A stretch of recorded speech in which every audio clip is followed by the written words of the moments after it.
उत्तर प्रदेश के लखनऊ में आज बड़ा इंडस्ट्रियल मूवमेंट देखने को मिला है, जब मुख्यमंत्री योगी आदित्यनाथ और रक्षा मंत्री राजनाथ सिंह ने अशोक लीलैंड के इलेक्ट्रिक व्हीकल मैन्युफैक्चरिंग प्लांट का उद्घाटन किया है। इस मौके पर केंद्रीय मंत्री एच.डी. कुमारस्वामी भी मौजूद रहे हैं। सरोजनी नगर में 70 एकड़ में बने इस प्लांट में ई बस, ई ट्रैवलर और ई लोडिंग व्हीकल्स बनेंगे। लखनऊ में कार्यक्रम के दौरान रक्षा मंत्री राजनाथ सिंह ने मुख्यमंत्री योगी आदित्यनाथ की जमकर तारीफ की है। राजनाथ सिंह ने कहा कि मैं समझता था कि योगी जी राजनीति के माहिर हैं, लेकिन अब इस नतीजे पर पहुंचा हूं कि आप अर्थशास्त्र में भी माहिर हैं। उनका ये बयान यूपी की इकोनॉमिक ग्रोथ और गवर्नेंस मॉडल को लेकर बड़ा मैसेज माना जा रहा है। साथियों, मुझे बताया गया है कि फॉर्च्यून 500 कंपनीज पॉलिसी के तहत उत्तर प्रदेश सरकार ने इस 70 एकड़ भूमि को 75% सब्सिडाइज दर पर उपलब्ध कराया है। शायद मैं समझता हूं यह देश में कहीं नहीं है। हालांकि अभी यह भूमि भले ही 75% सब्सिडी पर दी गई हो, लेकिन आने वाले समय में मुझे पूरा विश्वास है कि यह निर्णय सरकार के लिए कहीं अधिक फायदेमंद साबित होगा। इस भूमि से भविष्य में सरकार को अनेक प्रकार के इकोनॉमिक बेनिफिट्स यानी आर्थिक लाभ भी प्राप्त होंगे और यह क्षेत्र विकास का एक मजबूत केंद्र बनेगा। मैं योगी जी के बारे में कह सकता हूं, मैं समझता था कि आप राजनीति के ही माहिर हैं, लेकिन मैं तो इस नतीजे पर पहुंच गया कि आप तो अर्थशास्त्र में भी माहिर हैं। कैसे मुनाफा कमाया जा सकता है, इसकी कला आपको अच्छी तरह मालूम है। उत्तर प्रदेश के मुख्यमंत्री योगी आदित्यनाथ और रक्षा मंत्री ने लखनऊ में अशोक लीलैंड के इलेक्ट्रिक वाहन के मैन्युफैक्चरिंग प्लांट के उद्घाटन के मौके पर सीएम योगी ने कहा कि यूपी अब सिर्फ पोटेंशियल नहीं बल्कि रिजल्ट देने वाला स्टेट बन चुका है। ये प्रोजेक्ट इन्वेस्टमेंट, जॉब्स और क्लीन मोबिलिटी तीनों के लिए गेम चेंजर है। सीएम ने कहा कि सिर्फ 18 महीनों में एक विश्व स्तरीय प्लांट, ये डबल इंजन सरकार की फास्ट ट्रैक अप्रूवल प्रणाली और सुशासन का भी एक प्रमाण है। उत्तर प्रदेश ने इस दिशा में अपनी इस पॉलिसी के माध्यम से बड़े पैमाने पे एफडीआई को और फॉर्च्यून 500 को इस फील्ड में आकर्षित किया है और उसी का परिणाम है कि आज उत्तर प्रदेश के अंदर ये सारी चीजें यहां पर देखने को मिल रही हैं। सितंबर 23 में एमओयू हुआ, जनवरी 24 में एलओआई और भूमि हस्तांतरण की कार्रवाई संपन्न हुई और मात्र 18 महीनों में एक विश्व स्तरीय प्लांट आज निर्मित होकर के हम देश को समर्पित करवा रहे हैं, जिसमें आदरणीय रक्षा मंत्री जी के कर कमलों से यह प्लांट अभी समर्पित हुआ है। यानी ये डबल इंजन सरकार की फास्ट ट्रैक अप्रूवल प्रणाली है और ये सुशासन का भी एक प्रमाण है। मुजफ्फरनगर स्थित अपने आवास पर आज दोपहर मीडिया से बातचीत करते हुए भारतीय किसान यूनियन के राष्ट्रीय प्रवक्ता चौधरी राकेश टिकैत ने देश की मौजूदा राजनीतिक स्थिति, टीएमसी सांसदों के दिल्ली प्रदर्शन, जांच एजेंसियों की कार्रवाई और अन्य कई अहम मुद्दों पर बेबाक बयान दिए। टीएमसी सांसदों द्वारा दिल्ली में किए गए प्रदर्शन को लेकर राकेश टिकैत ने कहा कि जब किसी राज्य के मुख्यमंत्री के यहाँ सीबीआई और पुलिस भेजकर दस्तावेज उठाए जाएंगे तो विरोध होना जरूरी है। पश्चिम बंगाल में चुनाव होने के कारण बंगाल और बांग्लादेश को हाईलाइट किया जा रहा है। उन्होंने कहा कि ममता बनर्जी झूठ नहीं बोल रही, क्योंकि सीबीआई और अन्य जांच एजेंसियां सरकार के इशारे पर काम करती हैं।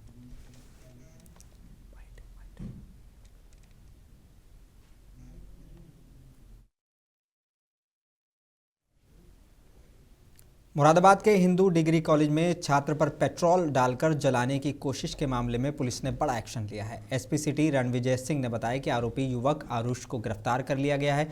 पूछताछ में आरोपी ने इसे प्रैंक बताया, लेकिन लाइटर दिखाते ही आग लग गई। घायल छात्र फरहाद अब खतरे से बाहर है। उसकी तहरीर पर केस दर्ज कर जांच जारी है। देखिए, आज 1 बजे थाना कोतवाली के हिंदू कॉलेज में एक छात्र जो अपने कॉलेज के सीढ़ियों से उतर रहा था, उसके ऊपर एक छात्र ने ज्वलनशील पदार्थ फेंक दिया और उसके थाइस पे लगा। उसके बाद उसने लाइटर जला दी और उससे वो झुलस गया। उसके थाइस पे लगभग 8% के आसपास इंजरी हुई है। तत्काल हम लोगों ने सूचना प्राप्त होने के बाद उसको वहाँ से हम लोगों ने हॉस्पिटल एडमिट कराया है। वहाँ उसका इलाज चल रहा है और इसमें जो उसने तहरीर दी है उसके हिसाब से एक आदमी नामजद है, जिसमें आरुष नाम का लड़का उसने उसको एक्यूज़ किया है। उसको हम लोगों ने गिरफ्तार कर लिया है और इसमें उसके तहरीर पे हम लोगों ने जो उपयुक्त धाराएं हैं उसमें हम लोगों ने अभियोग पंजीकृत किया है। और जो गिरफ्तार छात्र है जिसके ऊपर आरोप लगा है, जो नामजद है, उसने ये बताया कि वो एक प्रैंक करने के चक्कर में उसने इस तरह से किया है और उसमें छानबीन की जा रही है और जो तथ्य सामने आएंगे उसके हिसाब से इसका निस्तारण किया जाएगा। रामपुर से बड़ी खबर है। समाजवादी पार्टी के वरिष्ठ नेता आजम खान और उनके बेटे अब्दुल्ला आजम से उनके वकीलों ने रामपुर जेल में मुलाकात की है। बाहर आकर अधिवक्ता ने बताया कि जेल में आजम खान की तबीयत खराब है। आरोप है कि जेल मैनुअल के मुताबिक सुविधाएं नहीं मिल रही, ठंड में फर्श पर सोना पड़ रहा है। कोर्ट में अवमानना की शिकायत की तैयारी है। कोर्ट में तो हम पहले भी कई बार कह चुके हैं कि इन्हें जो सुविधा दी जाए, तो कम से कम इन्हें कहा कि कुछ तो जैसे कि ठंड हो रही है, ज़मीन पर सोना, हम लोग आज का बेड पर भी सो रहे, तब ठंड के मारे बुरा हाल है, वो बेचारे ज़मीन पर सो रहे हैं और बुजुर्ग हैं। मैं तभी तो हम ये बात आपसे कह रहे हैं। कोर्ट ने ये कहा है कि जेल मैनुअल के अनुसार उन्हें सुविधा उपलब्ध कराएं, तो जेल मैनुअल के अनुसार भी उन्हें सुविधा उपलब्ध नहीं कराई जा रही है। सीतापुर में ग्रामीण रोजगार को लेकर बड़ी पॉलिसी अपडेट सामने आई है। राजा मयंकेश्वर शरण सिंह ने प्रेस वार्ता में कहा कि गारंटी फॉर रोजगार और आजीविका मिशन ग्रामीण अधिनियम 2025 विकसित भारत 2047 की दिशा में गेम चेंजर साबित होगा। इस योजना में अब 100 की जगह 125 दिन का रोजगार, खेतीहर कार्यों के लिए 60 दिन रिजर्व और कुल 185 दिन की लीगल वर्क गारंटी दी गई है। भुगतान 7 दिन में नहीं हुआ तो ब्याज समेत मिलेगा, जिससे करप्शन पर ब्रेक लगेगा। इसमें ऐसा किया गया, जो छोटी गांव सभा है उसमें राशियां कम जाती थी, जिसकी वजह से उनका समग्र विकास नहीं हो पाता था। अब ये ए, बी, सी 3 कैटेगरी की ग्राम सभाएं बनाई गई थी। उनमें जो सी कैटेगरी की है, जो मान लीजिए छोटी ग्राम सभा है, उनका भी समुचित विकास हो, इसलिए उनको भी पर्याप्त पैसा मिले, यह व्यवस्था इसमें की गई है।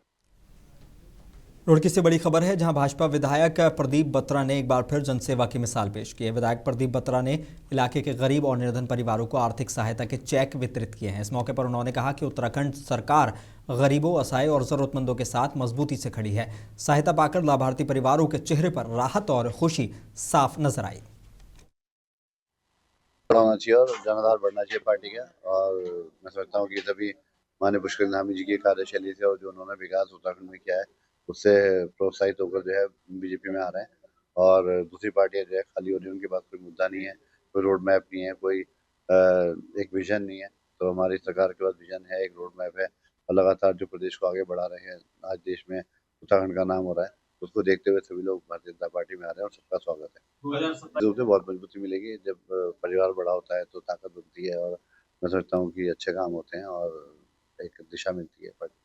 रूप से बहुत लोग संपर्क में हैं और बहुत लोग पार्टी ज्वाइन करने के इच्छुक हैं और पार्टी में आना चाह रहे हैं और सभी लोगों को संगठन से बात करी जाएगी, भारतीय जनता पार्टी में लाया जाएगा। मैं समझता हूँ कि कांग्रेस का टुकड़ा पहले भी साफ था, आगे भी साफ ही रहेगा। और रुड़की में ऊर्जा निगम के अधीक्षण अभियंता विवेक राजपूत के कार्यालय पहुंचे मुख्य अभियंता शेखर चंद्र त्रिपाठी ने अधिकारियों को कड़े निर्देश दिए हैं। उन्होंने साफ कहा कि बिजली बिल वसूली में कोई लापरवाही बर्दाश्त नहीं होगी और लंबे वक्त से बकाया उपभोक्ताओं की आरसी काटी जाएगी। बिजली चोरी रोकने के लिए स्पेशल स्ट्रेटेजी बनाई गई है। साथ ही स्मार्ट मीटर और लाइनमैन की सेफ्टी पर भी जोर दिया गया है। पानी के टैंक है उसमें लोगों ने परमानेंटली फिक्स कर दिए उसकी रॉड, इमर्सन रॉड। तो ये क्या है, कहीं ना कहीं इसमें हमें रोक लगानी पड़ेगी। इसके लिए हम लोग जो है बहुत बड़े पैमाने पर यहाँ पर बिजली चोरी के लिए अभियान चलाए। पुलिस का हमें सहयोग मिल रहा है और बाकी हमारी जो बिजनेस टीम है हमारी यूपीसीएल की, वो भी हमारे साथ रहती है और किसी भी हालत में हम बिजली चोरी को बर्दाश्त नहीं करेंगे। 36 से 40% तक के लॉस जो है ना, वो बहुत ही नुकसानदेह हैं। पूरा रुड़की बदनाम होता है इसमें। क्यों होता है भाई? हमारे ईमानदार उपभोक्ता भी तो है जो अपना पेमेंट कर रहे हैं। बिल्कुल निश्चित तौर पे आगे हमारा निश्चित तौर पे ये अभियान लगातार चलते रहेगा। इसमें हमने जवाबदेही फिक्स कर दी है, जेई एसडीओ तक की, इवन लाइनमैन तक की। अगर कोई संलिप्त पाया गया उसके ऊपर भी हम सख्त कार्रवाई करें, कोई भी किसी स्तर का अधिकारी। रुड़की के भगवानपुर कस्बे में दिन दहाड़े फायरिंग से सनसनी फैल गई। बाइक सवार नकाबपोश बदमाशों ने फाइनेंस कारोबारी आदि राणा पर गोली चला दी। गनीमत रही कि कारोबारी बच गए, लेकिन पास खड़ा एक युवक छर्रे लगने से घायल हो गया। फायरिंग के बाद बाजार में भगदड़ मच गई। पुलिस मौके पर पहुंची, सीसीटीवी खंगाले जा रहे हैं और आरोपियों की तलाशी जारी है। और रुड़की में ही जॉइंट मजिस्ट्रेट दीपक रामचंद्र सेठ ने निर्वाचन कार्यों में बेहतरीन प्रदर्शन करने वाले बीएलओ को सम्मानित किया है। यानी एसआईआर यानी स्पेशल इंटेंसिव रिवीजन में शानदार काम करने के लिए 9 महिला और 1 पुरुष बीएलओ को पेन और डायरी लेकर प्रोत्साहित किया गया। जॉइंट मजिस्ट्रेट ने कहा कि निष्पक्ष और ट्रांसपेरेंट चुनावी प्रक्रिया में बीएलओ की भूमिका बेहद अहम है और आगे भी इसी डेडिकेशन से काम करने की उम्मीद जताई गई है। उसके दौरान हमारा सभी बीएलओ अपना अपना क्षेत्र में हर घर जाके 2025 का आज के दिन का सूची है, उस मतदाताओं को 2003 के सूची से मिलान का कार्रवाई कर रही है। उसी दौरान सबसे अच्छा करने वाले सभी हमारा चारों विधानसभा में बीएलओ थे, उनको हमने किसने 1000 के आसपास और 100% तक लगातार कर रहे थे, उनको आज सम्मानित किया है ताकि बाकी बीएलओ को भी इससे उत्तेजन मिले और सभी लोग अपना प्रगति और लाए। और आपके माध्यम से मैं सभी मतदाताओं को यही कहता हूँ कि हमारा बीएलओ अपना घर में आ रहा है, तो आपका घर पे आते वक्त जरूर आप 2003 का सूची में या अपना खुद का नाम या अपना पिता का या दादा का नाम हो, उनका भाग संख्या और क्रम संख्या साथ ही साथ कॉन्स्टिट्यूएंसी नंबर के साथ ये सूचना अपना बीएलओ को दे दे ताकि अपना बीएलओ ऐप में भी वो मैप करे और एसआईआर के टाइम में आपको ज़्यादा दस्तावेज देने का और जरूरत ना। अयोध्या से बार चुनाव की बड़ी खबर है। अयोध्या बार एसोसिएशन के चुनाव नतीजे घोषित हो गए हैं। अधिवक्ताओं के भारी समर्थन से कालिका प्रसाद मिश्र अध्यक्ष चुने गए हैं। उपाध्यक्ष राजेश उपाध्याय और कोषाध्यक्ष अशोक कुमार दुबे बने हैं। महामंत्री शैलेंद्र कुमार जायसवाल सहित सभी नवनिर्वाचित पदाधिकारियों ने एकजुट होकर वकीलों के हित में काम करने का भरोसा दिलाया। चुनाव के बाद बार परिसर में जश्न का माहौल देखने को मिला। अब अध्यक्ष पद पे निर्वाचित हैं, फील क्या, अब तो इतना 365 दिन का भार मेरे सिर पर है। अच्छे से कार्य करके कुछ देना है संघ को, यही फीलिंग है। और संघ को क्या कहेंगे, हम लोग सबको इकट्ठा करें। आज तो इंटरटेनमेंट डे है। ये इलेक्शन के डिक्लेरेशन के बाद दूसरे दिन टी पर एक छोटी सी फीस्ट बनती है, लोग एक दूसरे का मतलब शेयर करें बातों को, चाय पिएं और धूप लें, यही आज का इंटरटेनमेंट का डे है। इसके बाद हम वकील साहिबान को, राजेश जी आइए, हम वकील साहिबान को अपने भाइयों को इकट्ठा करेंगे, सबसे पूछेंगे भविष्य के लिए क्या क्या आवश्यकताएं हैं, क्या क्या करना है, वो किया जाएगा। अधिवक्ता हित के लिए विशेष तो बहुत है, लेकिन जब उधर से प्रपोज किया जाएगा तब उस पर संघ हमारा पूरा रहेगा।